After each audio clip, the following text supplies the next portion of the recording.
Happy birthday. আজি কাৰোবাৰ জন্মদিন বুলি ভাবিছে নেকি? নহয়, আজি কাৰো জন্মদিন নহয়। আপোনালোকে জানেই, মোৰ লগত সকলো বস্তুৱেই জীৱন্ত হৈ পৰে, সকলো বস্তুৱে কথা কয়। আলমাৰীৰ এচুকত মনে মনে সোমাই থকা এই ৰঙীন কাগজ দুখনে মোৰ লগত কথা পাতিলে। সিহঁতে মোক মনে মনে আহি ক'লে, তুমি দেখোন নহৰু বাকলি, পিঁয়াজৰ বাকলি সকলোকে নতুন নতুন ৰূপ দিয়া, আমাকো কিবা এটা ৰূপ দিয়া আকৌ। বহুত দিনৰ পৰা আলমাৰী চুকতে বহি আছোঁ।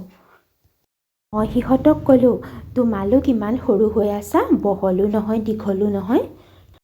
তোমালোকৰ পৰানো কি সৃষ্টি কৰিম? তেতিয়া সিহঁতি মোক অলপ দেৰি ভাবি চিন্তি ক'লে, তোমালোকে দেখোন আমাক বাৰ্থডে কাৰ্ডে বনাব পাৰা। তাৰপিছত মই অলপ দেৰি ভাবি চিন্তি বাৰ্থডে কাৰ্ড বনাবলৈ চেষ্টা কৰিলোঁ। এনেদৰে কাটি কাটি ফুলো বনালোঁ।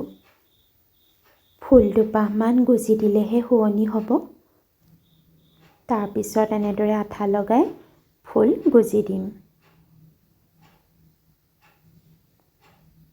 ফুলৰ লগত পাতক একেলগে নসজালে আধৰুৱা হ'ব। ফুলে ঠেহ পাতিব, সেয়েহে পাতো দি দিছোঁ।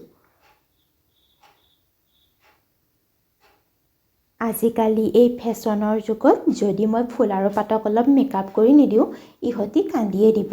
কিমান কি যে কথা শুনাব ঠিক নাই, সেয়েহে অলপ মেকআপ কৰি দিছোঁ।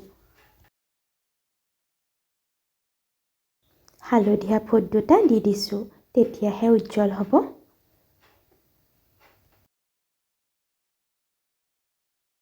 এনেদৰে ভিতৰতো ফুল লগাই দিছোঁ। এনেদৰে আপোনজনৰ জন্মদিনত আপোনালোকেও এনেদৰে কাৰ্ড বনাই দিব পাৰে।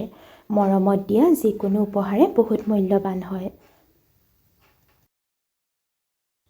এনেদৰে ৰেড কালাৰৰ গ্লিটাৰ লগাই দিছোঁ। এয়া হেপী বাৰ্থডে লিখি দিছোঁ।